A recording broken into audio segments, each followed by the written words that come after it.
Thursday nights were usually quiet, the kind of quiet I craved.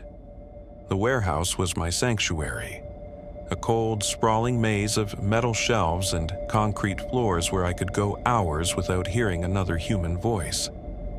But that night, something was different. The storm outside had been brewing all afternoon, and by the time I clocked in for my shift, the wind was howling like a pack of wolves, and rain lashed against the warehouse's metal siding.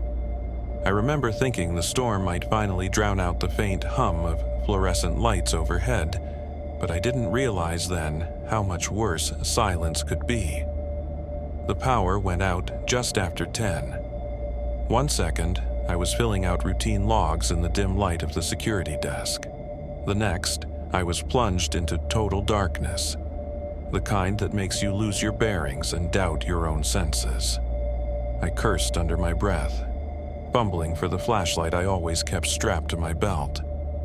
When I clicked it on, the beam cut through the black, catching the edges of towering shelves that seemed to stretch endlessly into the gloom. Storms like this sometimes knocked out power to the whole industrial zone, but the backup generator should have kicked on within seconds. When it didn't, I knew I'd have to check the breaker room. Grabbing the taser I kept in the desk drawer, a precaution more than a necessity, I headed into the maze of aisles. The beam of my flashlight bounced off metal crates and pallets wrapped in plastic. The rain pounded harder on the roof, muffling the sound of my own footsteps. As I moved deeper into the warehouse, the air felt different. There was a sharp metallic tang, stronger than usual, almost like blood, though I shook off the thought as ridiculous. It wasn't until I reached the junction between 2 rows of shelves that I noticed the first clue something was wrong. Wet footprints. Barely visible in the flashlight's glare, they glistened faintly on the concrete floor, leading toward the loading docks. They weren't mine. My boots were dry, and I hadn't seen anyone else clock into night. I should have turned back then, called it in. But part of me didn't want to believe anything unusual was happening. Maybe someone had left a door open, I told myself, letting in the rain. Maybe I'd been careless and forgotten to lock up earlier. My pride wouldn't let me entertain the idea that I'd let someone slip in unnoticed. So I followed the trail, the flashlight shaking slightly in my grip as I swept it back and forth. Halfway to the docks, I heard it. A faint metallic clatter somewhere ahead, just loud enough to cut through the storm. My heart jumped into my throat. It wasn't the sound of rain or wind, it was something deliberate. I stopped, holding my breath, the silence pressing down on me like a weight. When nothing happened for several seconds, I forced myself to move again, my steps slow and cautious. My flashlight's beam fell on a patch of disturbed dust near a shelf. Something had been there recently, but what? Then, just as I reached the end of the aisle, I saw it. A flicker of light, distant but unmistakable. Another flashlight. It moved quickly, darting between shelves before disappearing into the darkness. My stomach dropped. I wasn't alone in here. For a moment, I froze. My breath caught in my chest as I replayed what I'd just seen. A flashlight beam cutting through the dark, someone else's flashlight. The logical part of me wanted to believe it was a coworker playing a stupid prank, but I knew better. I was the only one scheduled tonight. My grip tightened around the taser at my side as I turned off my own flashlight and crouched low. The darkness swallowed me and I listened, straining to catch any sound over the storm raging outside. That's when I heard the faintest whisper. It wasn't close, but it was there. Words I couldn't make out, muttered like a secret carried on the air. The hair on the back of my neck stood up, and my pulse hammered in my ears. Slowly, I clicked the flashlight back on and angled the beam low to the ground, illuminating the trail of wet footprints that continued toward the loading docks. I couldn't tell how many sets there were, but it was more than one. I followed the trail, moving as quietly as I could, my boots making barely audible scuffs against the concrete. The smell hit me first, a stronger version of the metallic tang I'd noticed earlier. It was almost sickly now, heavy and cloying in a way that made my stomach churn. Just as I rounded the corner of the next aisle, the beam of my flashlight landed on something lying on the floor. My heart dropped. A crowbar, streaked with wetness that glistened in the light. I didn't need to guess what it was for. A metallic crash echoed through the warehouse, louder this time, and it wasn't far. I swung the flashlight up just in time to catch a glimpse of two figures darting between the shelves. Both were dressed in black, their movements quick and purposeful. One of them paused, turning their head toward me, and I caught the glint of something in their hand, a second flashlight. My chest tightened as they raised it, the beam slicing through the dark and landing right where I stood. Panic kicked in before reason. I turned and ran, the sound of my own footsteps thundering in my ears as I darted back the way I'd come. Behind me, I could hear them moving, their boots pounding against the concrete in uneven bursts. They weren't running flat out, but they were following, herding me like prey. I zigzagged through the aisles, using my flashlight sparingly to avoid giving away my position, but it wasn't enough. Another metallic crash echoed ahead, and I realized with a sickening jolt that they were trying to cut me off. I spotted the break room door just ahead, a narrow rectangle of steel that seemed too flimsy to hold back what I was up against. Still, it was my only chance.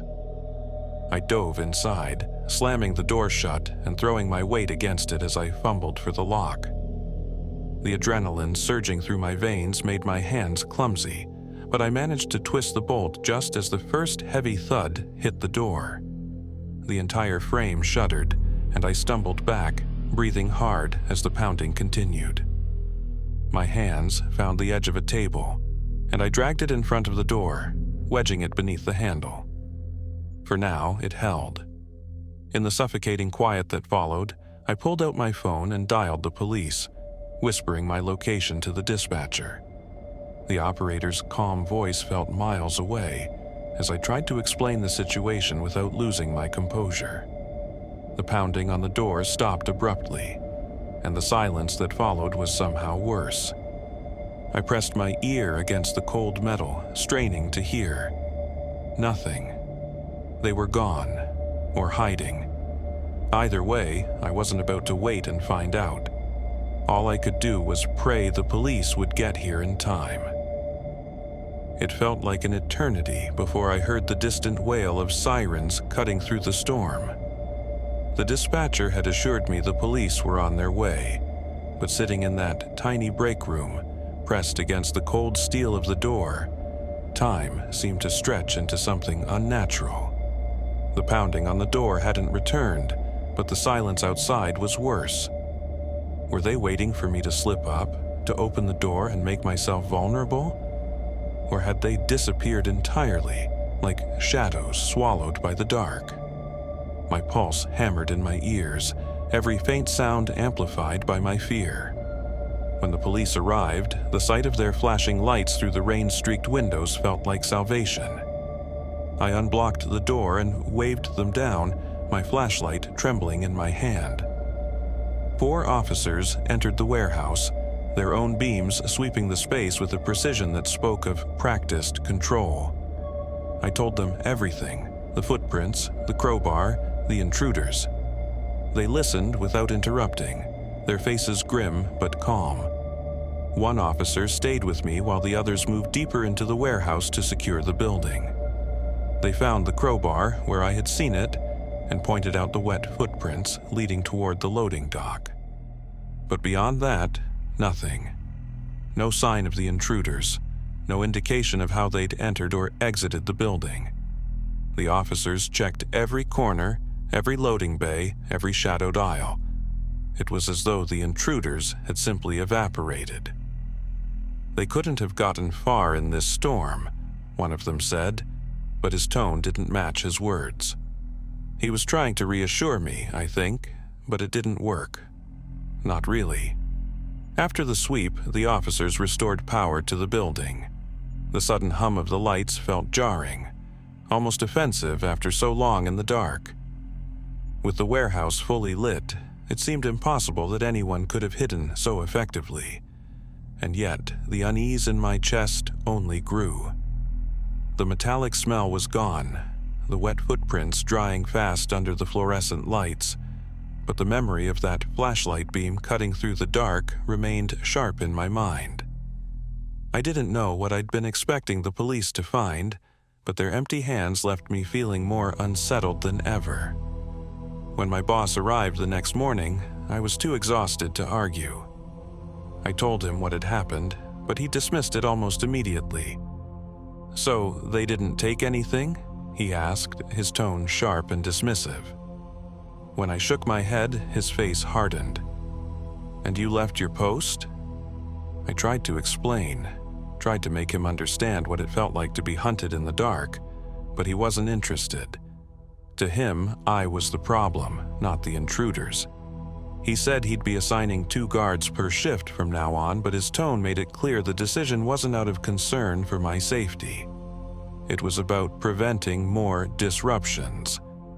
That should have been the end of it. The building was secure, the police were satisfied, and my boss had made his stance clear. But even after the storm cleared and the sun rose, the unease lingered. I kept replaying the events of the night in my mind, trying to make sense of them. Who were those people? Why had they come? And why had they left without taking anything? Or worse? The answers never came, and maybe they never will. But every time I step into that warehouse now, I can't help but feel watched, as if the shadows remember more than they let on.